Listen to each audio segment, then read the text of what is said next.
Hey, I'm John Cannell, and today on Preppy Kitchen, I'm gonna show you how to make a perfect silky ganache. So let's get started. Ganache is so simple. It's just chocolate and a liquid together in various ratios depending on what you wanna make. It could be super thin or very thick. I'm gonna show you a couple different ways to make it in this video and give you all my tips and tricks so it'll come out right. For this recipe, I'm using 1 cup of semi-sweet chocolate that I'll be chopping. That's 180 grams. You could easily scale this up or scale this down to make more or less. And semi-sweet is great for making a ganache. It has just enough cocoa in there so that it will be super chocolatey, but less likely to break. Apparently, ganache comes from the French word for fool or imbecile. An innocent little pastry apprentice was making some chocolate thing and poured cream in by accident, creating this thinner chocolate solution, and the chef in charge insulted him and called him ganache. And the name stuck. I don't know if I believe that story though. Chop your chocolate up into relatively small pieces.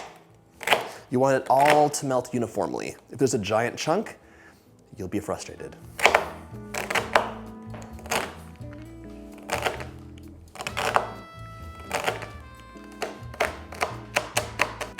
Look out for any strays. This is too large. My chocolate's chopped up. I'm gonna place this into like a medium-sized bowl and set this aside. For this classic ganache, we're using a 2-to-1 ratio of chocolate to liquid. So 1 cup of chocolate chopped, 1/2 of a cup of cream. You don't have to use cream though. Any liquid will work. In fact, I'm gonna show you a water ganache where you're using warm water to melt the chocolate and it'll work really well. It'll just be less rich. To a small saucepan, I'm adding 1/2 of a cup of cream. This is gonna be a perfect ganache, but while the cream warms up, I wanna talk about some of the things that can go wrong and that have gone wrong for me and how you can fix that. Place your cream over medium heat. We want this to be steamy and warm, but not boiling over. You could also microwave it until it's very warm. By the way, if you like my videos, hit that subscribe button. There's 2 new recipes every single week. And if you've ever seen a ganache where it looks like there's little bits floating around, that's a broken ganache. It's the same with a cheese sauce that's broken. Instead of being silky and luscious, you have these little nodules suspended in liquid. It is less delicious and visually less appealing. You can fix that, but you can avoid it in a couple different ways. By using semi-sweet chocolate, you're in the golden space. If you went super dark, like a really high cacao percentage, that is so much trickier. It really doesn't want to stay in this silky, emulsified state. Oh, nice and warm. What it does want to do is break. So try and use a chocolate that could be dark, but not the super, super ultra dark, high 90% cacao ones. Those are hard. My cream is nice and steamy, so we're just gonna pour this over the chocolate right now. My countertop is ice cold. So I'm gonna place this right on top of my warm bowl. A little bit of steam in here and residual heat will just move things along. This gets set aside for a few minutes and then I'll show you what to do next. I'm often asked if you can use chocolate chips for ganache, and the answer is yes. You can, and I do it all the time. Chocolate chips are not the same as bar chocolate. They often have stabilizers because when you make a chocolate chip cookie, you kind of want to see that little glossy chocolate chip hanging out there after it's baked at 350, not a pool of chocolate that's spread all over the place, right? So chocolate chips want to hold their shape more, which just means they can be a little bit trickier. I think that 95% of you would not be able to tell the difference though. So if you have chocolate chips on hand, go ahead and make it. I'm gonna use these today to show you the water ganache. 180 grams or 1 cup into a medium bowl.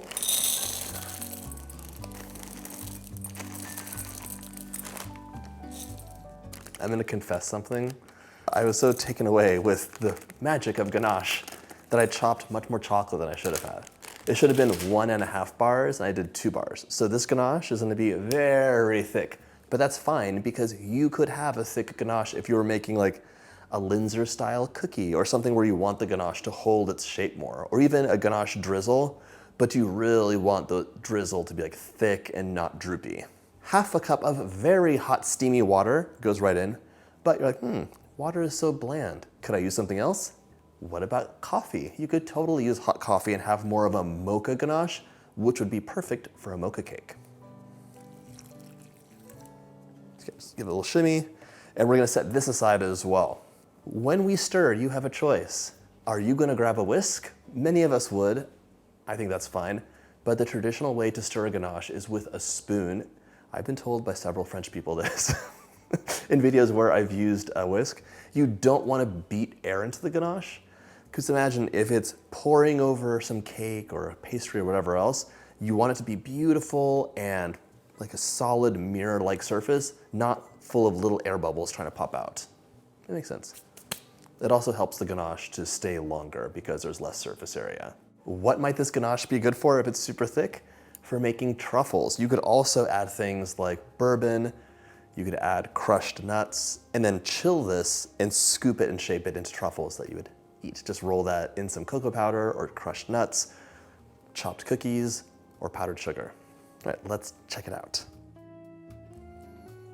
Ooh, very nice.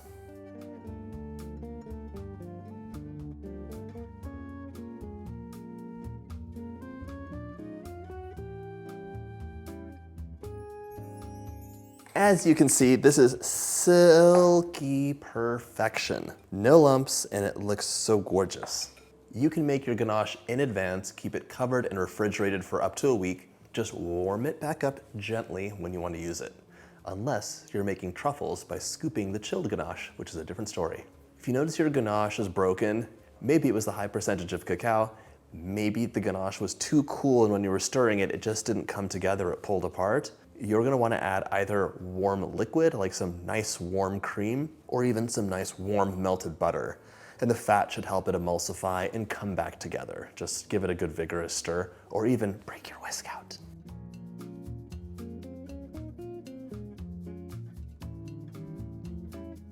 But what about our water ganache? People think that water will make chocolate seize, but let's see what happens.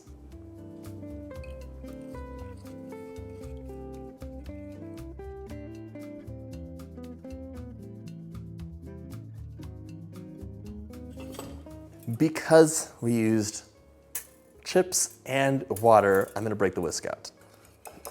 Really want this to come together, and it will. But it needs some vigorous stirring and agitation.